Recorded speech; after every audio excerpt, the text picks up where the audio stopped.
Hello chào bạn, đây các bạn quay trở lại kênh sao rẻ com. Đây hôm nay mình có nhận một chiếc bếp từ của Media, hàng cao cấp. Thì nó hiện tại đang bị tình trạng là nó rách lên lên phần xung bắn ra. Thì hôm nay mình sẽ có một bài chia sẻ bạn về cái bếp từ này sửa, tức là sẽ tháo ra xem ruột nội thất này, sau đó tiến hành sửa ban bệnh cơ bản của cái dòng này xem như nào.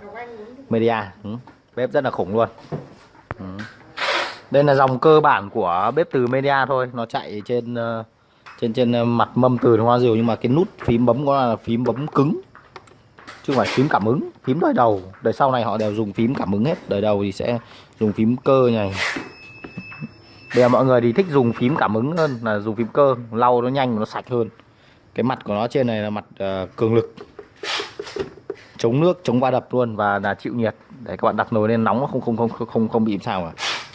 Rất là chuẩn luôn. Hàng của Media thì rất là tốt rồi. Đây, công suất là 2000W tối đa luôn. Bây giờ mình sẽ tiến bóc vào nhá, tháo ra xem nội thất con này. Con này là dòng đời đầu tiên rồi, chạy sẽ ổn định và khỏe hơn nhiều.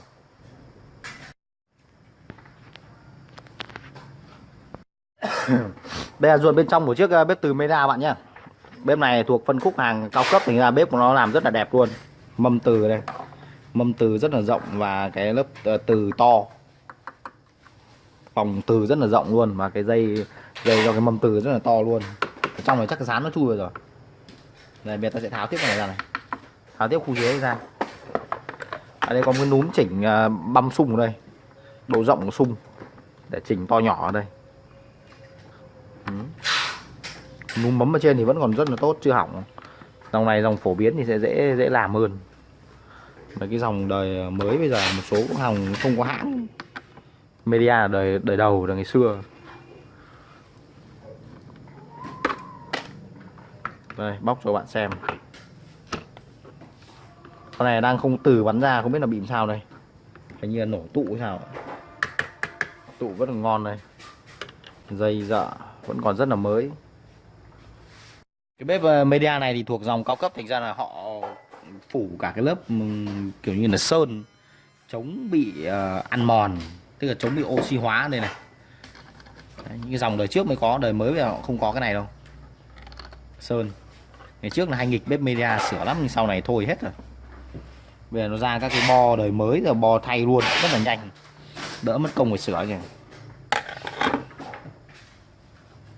Dòng này bây giờ đang bị tình trạng là mâm từ bắn ra nó không có từ bắn ra, tức là có bấm nhá, bấm phím có nhận, có ra báo mặt đồng hồ, mặt quắc ra nhiệt, nhưng mà cái từ nó không bắn ra nồi để nóng. Đấy, còn không biết là tụ có chết không này. Đấy, con tụ rất là mới, còn biến áp thì cầu trì vẫn nguyên xi chưa cháy.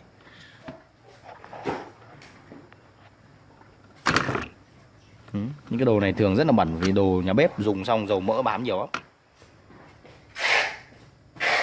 Tụ cũng là tụ cao cấp luôn này. Bây giờ mình sẽ bóc thử hai cái tụ ở đây.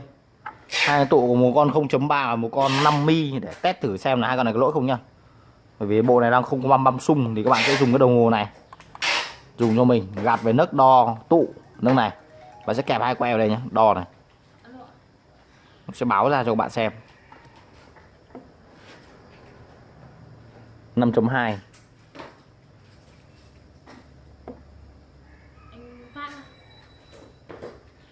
5.2.